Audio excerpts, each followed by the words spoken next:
사순절 기간입니다. 오늘은 바로 사순절 10일을 지나고 맞는 주일입니다.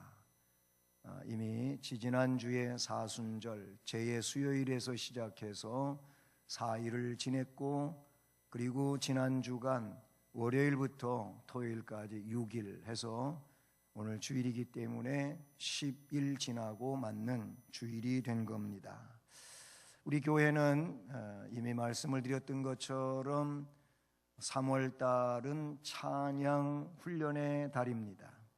그래서 찬양을 통해서 하나님 앞에 온전히 영광을 돌리는 이런 은혜로운 심령들로 세워지기를 소원하고 있는 것입니다.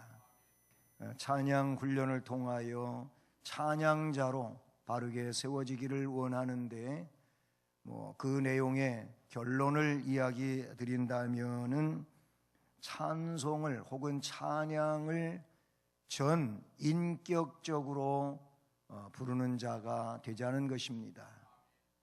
그것이 찬양을 드리는 자의 진정한 모습이고 하나님께서 받으시는 찬양이 될 줄로 믿습니다. 우리가 찬양한다고 다 똑같지는 않다고 볼 수 있다는 사실이지요. 이를테면 찬양을 예배 전에도 우리가 21장도 찬양했고, 그리고 250장도 찬양했고, 또 찬양대에 하나님의 음성을 했습니다. 시편에 있는 말씀을 찬양했습니다. 이런 것들을 우리가 할 때 여러분은 어떠셨습니까? 형식적으로는 부르지 않으셨습니까? 또 찬양을 하는 시간에 아무 생각 없이 그냥 했습니까? 찬양은 하지만은 내 생각은 딴 데 가 있지는 않으셨습니까?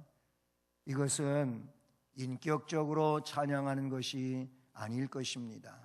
하나님이 받으시는 찬양은 바로 그가 중심으로부터 전 인격을 가지고, 즉 지식과 감정과 의지적인 인격 3요소를 거기에 묶어 정성으로 찬양의 가사 하나하나의 의미를 되새겨가면서 찬양하는 것, 그것이 우리 주님이 기뻐하시는 찬양일 줄로 믿습니다. 모쪼록 앞으로의 찬송 생활에 있어서 우리는 훈련이 잘 된 자로서 형식적이거나 아무 생각 없이 부르는 이것은 금지하고, 오로지 하나님이 언제나 우리를 통하여 찬양을 가지고 영광을 받으시는 이런 찬양하는 심령들이 되기를 축복하는 것입니다. 요한계시록 말씀에는 저 하나님 나라, 우리가 장차 가서 있을 영원한 그곳에서의 하나님의 보좌를 향하여 그렇게 장엄한 찬양을 하고 있는 내용들이 요한계시록에는 여러 차례 반복되어 나오고 있습니다.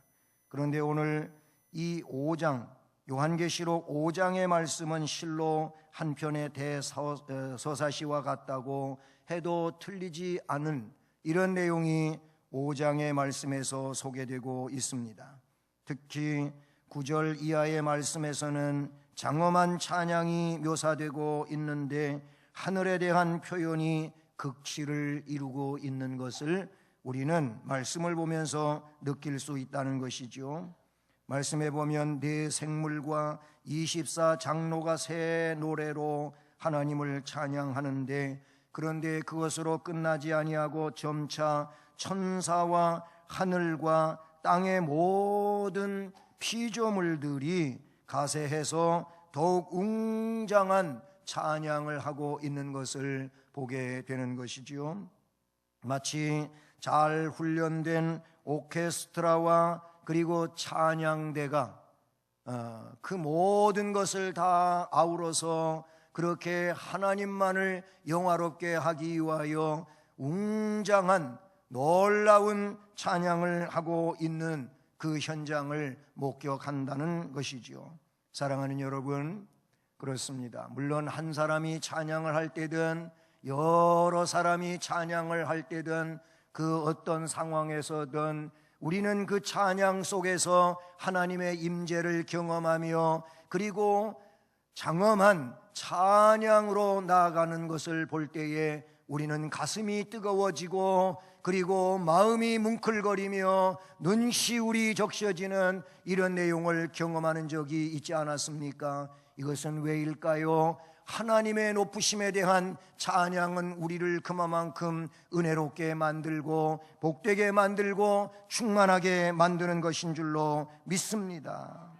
바로 이러한 찬양과 경배가 그 찬양과 경배를 받으시기에 합당한 분에게 올려지게 될 때 그 자체만으로도 우리는 가슴 벅찬 이런 심령을 가지게 되는 줄로 믿습니다. 우리 찬양대 여러분들은 찬양대원으로 주를 섬기며 이와 같이 찬양하는 일을 위해서 그 누구보다도 중심에 서 있는 분들인데 찬양을 하시면서 가슴이 뜨거워지고 그리고 삶을 향하여 나가고자 하는 그 찬양 속에서의 메시지가 결단으로 다가오시는 그런 일들이 종종 있었으리라고 생각합니다. 그것이 무엇입니까? 찬양이 우리에게 주는 은혜이며 그리고 찬양 속에서 삶을 향하여 우리에게 중대한 메시지를 던져주는 내용인 줄로 믿습니다. 오늘 본문에 보게 되면은 그 찬양과 찬양으로 통하여 경배를 받으시기에 합당한 분에 대하여 나타내 주고 있고 그렇게 경배를 받으시기에 합당한 분에게 찬양을 올려드리는 찬양자에 대하여도 말씀해 주고 있는 것이죠.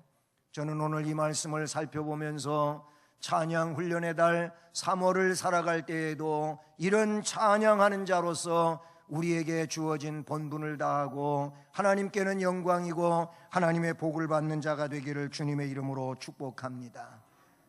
오늘 찬양을 받으실 분은 누구로 나오고 있습니까? 시작하는 6절 말씀에 보니까 내가 또 보니 보좌와 네 생물과 장로들 사이에 한 어린 양이 서 있는데 일찍이 죽임을 당한 것 같더라. 아멘. 그런데 그것이 9절에서는 그들이 새 노래를 불러 이르되 두루마리를 가지시고 그 인봉을 떼기에 합당하시도다, 이런 말씀이 나와요. 그리고 더 내려가서는 일찍이 죽임을 당하사 각 족속과 방언과 백성과 나라 가운데서 사람들을 피로 사서 하나님께 드리시고 하면서 찬양을 받으시기에 합당하신 분이 죽임을 당한 어린 양이라고 하는 내용을 표현해 주고 있습니다. 그렇습니다. 죽임을 당한 어린 양은 찬양을 받으시기에 합당하신 분이신 줄로 믿습니다. 원초적으로 하나님께서 인간이 죄인이 되고 죄인된 멸망받을 인간을 죄로 멸망시키며 그렇게 버려두지 아니하시고 하나님의 그 사랑의 성품에 관하여 그들 가운데서 구원하기로 작정하신 자들에게 제한적 속죄를 허락하시며 구원시키기로 계획을 하십니다. 원시복음으로 창세기 3장 15절 말씀에는 바로 그 구원자가 누구라고 나오냐면 여인의 후손이라고 나오는데 이는 곧 그리스도 예수, 우리의 구원자이신 예수 그리스도이신 줄로 믿습니다. 어떤 방법으로? 바로 우리를 위하여 죄값을 속량시키는 그 구원의 내용으로서 우리를 속죄시킨다고 하는 것이지요. 십자가의 현장은 피 흘림의 현장이요, 그 피 흘림은 우리의 죄값을 지불하기 위하여 대가로 내놓으신 것이 예수 그리스도의 피요 생명인 줄로 믿습니다. 아멘. 그 내용을 성경은 죽임을 당한 어린 양이라고 표현하고 있는 것이죠. 요한복음 3장 16절은 우리는 널리 알려진 말씀으로서 잘 알고 있습니다. 하나님이 세상을 이처럼 사랑하사 독생자, 즉 오늘 말씀처럼 우리를 위하여 피 흘리신 어린 양 예수, 그분을 사랑하셔서 보내심으로 그분을 구세주로 믿는 자는 멸망하지 아니하고 영생을 얻는다고 말씀해 주셨습니다. 아멘. 우리는 그 예수를 구세주로 믿습니다. 그러기에 우리는 영생을 소유한 하나님의 은혜 받은 백성들인 줄로 믿습니다. 그렇습니다. 예수께서는 그의 사역을 수행하시기 위해 이 땅 위에 오셨고 고난받으셨고 그의 절정으로 십자가를 지고 골고다 언덕길을 올라 갈보리 산상에서 십자가에 못 박히시고 절규하셨습니다. 엘리 엘리 라마 사박다니, 나의 하나님 어찌하여 나를 버리셨나이까 하고 절규하십니다. 그렇게 하시다 그는 운명하시게 됩니다. 목숨이 끊어진 겁니다. 그런데 그때 하나님께 나아가는 길이 열리게 되었습니다. 성소의 휘장이 위로부터 아래까지 찢어져 둘을 하나로 만드셨는데 성소와 지성소, 하나님이 임재 계신 시은소가 있는 그곳으로 갈 수 있는 길이 열려지게 되었음을 성경은 말씀해 주고 있다는 사실인 것이죠. 그 죽임을 당한 어린 양에 대하여 찬양하고 있는 것을 우리는 오늘 말씀에서 보게 되는 것이지요. 그래서 말씀하시기를 7절은 그 어린 양이 나와서 보좌에 앉으신 이의 오른손에서 두루마리를 취하시니라.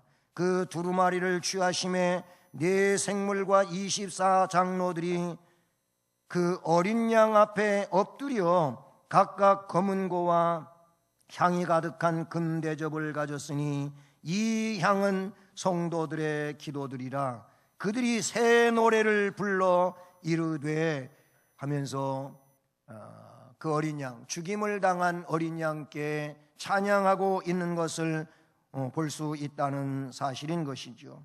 그렇습니다. 본문에서 요한은 환상을 보는데 바로 예수 그리스도의 모습인 것입니다. 그 어린 양 되신 예수께서는 죽임당한 흔적을 갖고 계신다는 것이지요. 이것은 오늘 우리를 위해서 속죄의 핏값으로 내놓으신 흔적인 줄로 믿습니다. 우리는 이제 그분에게, 이 죽임을 당한 어린 양에게 하늘에서 그렇게 하는 것처럼 이 땅에 있는 우리들이 찬양하는 자가 되어야 할 줄로 믿습니다. 새 노래를 부르라고 명하시는 줄로 믿습니다. 사도 요한은 하늘의 교회가 새 노래를 부르는 것을 봤습니다. 보좌 앞에 선 네 생물 24장로들이 함께 부른 이 새 노래는 그리스도의 구원을 찬송하는 것인 줄로 믿습니다. 바로 그것은 예수의 죽으심을 찬양하는 것이지요. 죽음은 슬픔일 수도 있겠지만은 왜 유독 예수님의 죽음은 찬양의 내용이 되어야 하는가? 그것은 이미 설명한 것처럼 우리의 죄값으로 지불되었기 때문인 것입니다. 때문에 우리는 그 예수의 공로 안에서 하나님 앞에 의로운 자라고 일컬음을 받는 그런 놀라운 복을 받은 줄로 믿습니다. 예수 믿으면 하나님 앞에 의인이 되는 것임을 우리는 기억하고 있습니다. 예수 믿으십니까? 예수를 구세주로 믿으십니까? 예수 믿으면 의인됨을 믿으십니까? 믿음이 충만하시기를 축복합니다. 그러므로 그분의 예수 그리스도의 죽음은 우리의 속죄의 내용이 되기 때문에 우리는 그 은혜로 속죄받았음을 찬송해야 될 줄로 믿습니다. 그래서 7장에 내려가 보면 역시 거기에도 14만 4천 하늘 백성이 찬송하는 내용이 나오는데 10절에 이렇게 말하고 있습니다. 큰 소리로 외쳐 이르되 구원하심이 보좌에 앉으신 우리 하나님과 어린 양에게 있도다 그랬어요.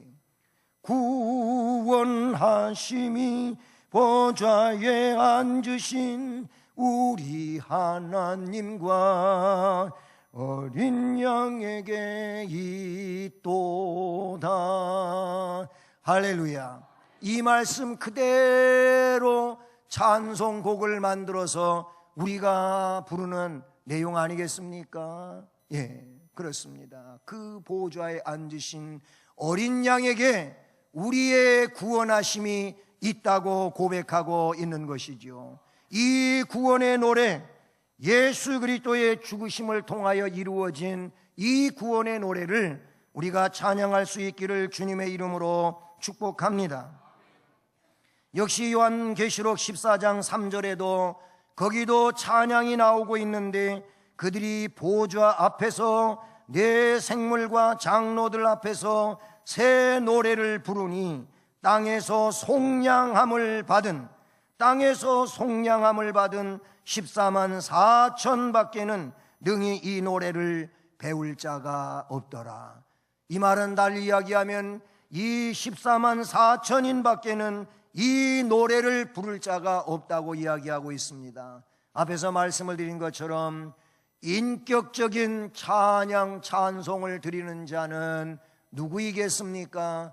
구속함을 진정으로 느끼고 거기에 대하여 감사와 감격을 가지고 찬송하는 자인 줄로 믿습니다.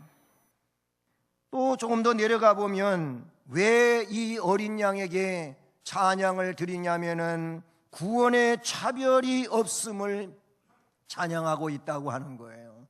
어린 양이 속죄의 피를 흘리고 구원을 허락해 주셨는데 이것은 차별이 없다는 겁니다. 우리는 차별 없이 구원받은 하나님을 찬양해야 될 백성인 줄로 믿습니다.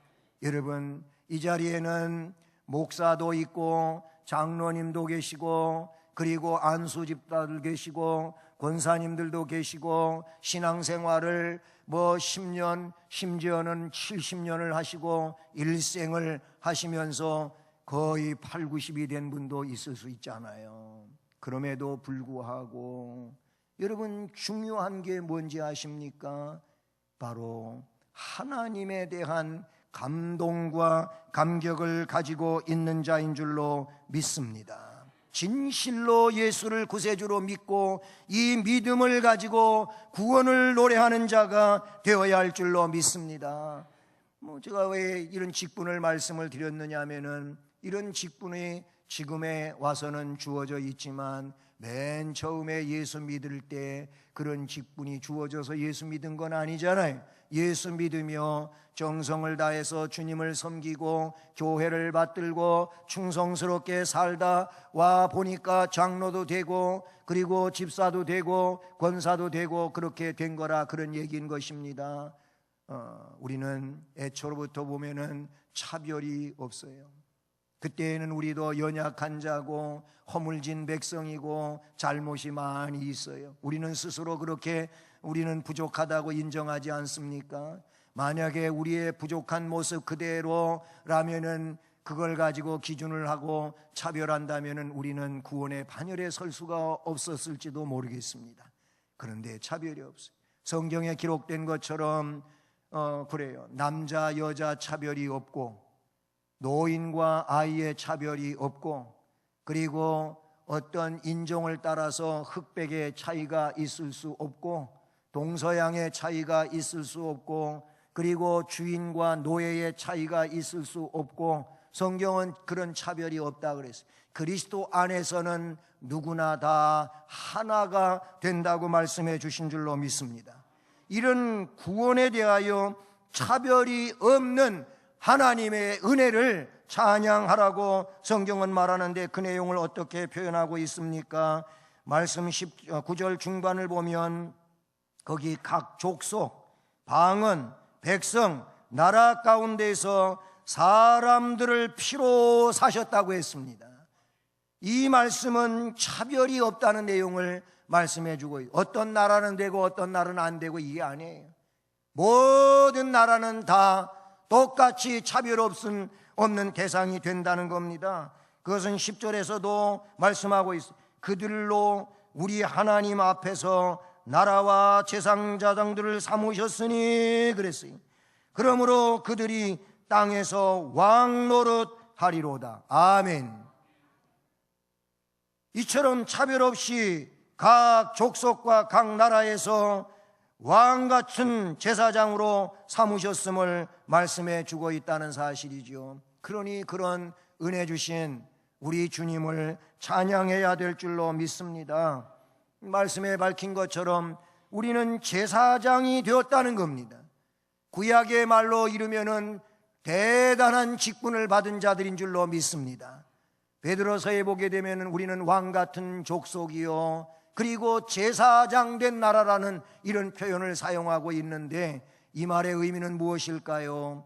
그렇습니다. 구약에는 정말 제사장 직분자가 있었습니다마는 신약에서는 그 제사장적 직분은 폐지되고 그런 기능만을 가지고 있는 이런 상태인데 예수 그리스도가 영원한 대제사장이 되시며 그리고 그 그리스도의 공로를 입은 자는 아까 말씀을 드린 것처럼 성소 휘장이 위에서부터 아래까지 찢어져서 성소에서 지성소로 1년에 대제사장이 한 번밖에 목숨 걸고 들어가던 곳인데 그런데 예수님 십자가 사건 이후에는 길이 열려져 버리고 말았습니다.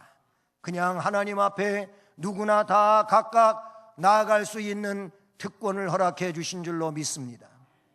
그래서 우리는 모두가 하나님께 하나님 아버지 하고 하나님 아버지를 부르며 하나님께 나아갈 수 있게 해주셨다 그 얘기예요. 이게 제사장 된 그런 상황인 겁니다. 하나님께 우리는 제사장처럼 직접 나아갈 수 있는 특권을 허락받았다 그런 얘기인 것이죠. 그러니 제사장이 된 우리 성도들은 찬송해야 될 줄로 믿습니다. 이 얼마나 놀라운 은혜와 특권을 허락해 주신 겁니까? 그러므로 이와 같은 어린 양 예수께 새 노래를 가지고 찬양해야 될 줄로 믿습니다. 그러므로 다시 말씀을 종합하여 결론적으로 어린 양께 드리는 찬양에 있어서 우리는 진정 구원의 노래를 가지고 제사장 된 직무로 하나님 앞에 찬양하며 나아가야 될 줄로 믿습니다. 특별히 어린 양께 왜 찬양을 드려야 되느냐? 본문에서는 찬양을 받으시기에 합당하신 어린 양이라고 표현하고 있기 때문인 것이죠. 그래서 10절로 이어지는 말씀에 보면 그들로 우리 하나님 앞에서 나라와 제사장들을 삼으셨으니 그들이 땅에서 왕 노릇 하리로다 하더라. 내가 또 보고 들음에 보좌와 또 생물들과 장로들을 둘러선 많은 천사의 음성이 있으니 그 수가 만만이요 천천이라. 큰 음성으로 이르되 죽임을 당하신 어린 양은 능력과 부와 지혜와 힘과 존귀와 영광과 찬송을 받으시기에 합당하도다. 아멘. 합당하신 그분께 찬양을 드리게 될 때 역시 화답하는 말로 내 생물이 이르되 아멘 하고 장로들은 엎드려 경배하더라 하고 오늘 말씀이 마무리되지 않습니까? 그렇습니다. 12절의 말씀처럼 어린 양은 찬양을 받으시기에 합당하신 어린 양이신 줄로 믿습니다. 말씀드린 것처럼 그분은 속죄양으로 죽임을 당하신 예수 그리스도이기 때문인 것이지요. 여러분, 우리가 고가의 물건이든 그렇지 않은 물건이든 상점에서 물건을 팔고 있을 때 그것이 내 것 되게 하기 위해서는 그 값에 상응하는 값을 지불해야 되는 겁니다. 혹 정가가 기록이 됐다 할지라도 조금 DC해가지고 그렇게 해서 조금 더 싸게 살 수는 있을 수 있겠죠. 하나, 값을 지불해야 된다는 원칙은 있는 겁니다. 값은 지불돼야 되는 거예요. 여러분, 그런데 우리의 죄값은 그 무엇으로도 지불할 수가 없어요. 성경에 나오는 비유와 같이 우리는 갚을 수 없는 빚을 졌기 때문에 그렇습니다. 하나님께서 우리의 것을 탕감해 주시지 않는 한 우리는 우리가 가지고 있는 죄값은 무엇으로도 지불이 되지 않습니다. 그런데 성자 예수 그리스도께서 우리의 죄값을 자신의 생명으로 지불하셨습니다. 할렐루야. 그래서 우리는 속죄받은 겁니다. 그래서 속죄의 찬송을 찬송가에 있는 대로 많이 우리는 부르잖아요. 속죄함 속죄함 하면서 찬송 부르잖아요. 그 어린 양의 피로서 속죄받은 것에 대하여 찬양한다, 그런 얘기예요. 그러니 속죄 양으로 죽임을 당하신 예수는 찬양을 받으시기에 합당하신 분이신 줄로 믿습니다. 그러니 우리는 그 어린 양께 합당한 새 노래로서 구속을 찬양해야 될 줄로 믿습니다. 하늘에서 내 생물 24장로, 이 해석을 할 때에는 이런 해석도 있습니다. 24장로는 구약의 대표와 신약의 대표라는 거예요. 구약의 대표는 12지파요, 신약의 대표는 12사도라고 합니다. 그런데 그렇게 해서 14만 4천도 계수되어 나오고 그러는데, 어쨌든 24장로 그리고 내 생물, 이들이 찬양해요. 그런데 천군과 천사들이 화답을 하고 있어요.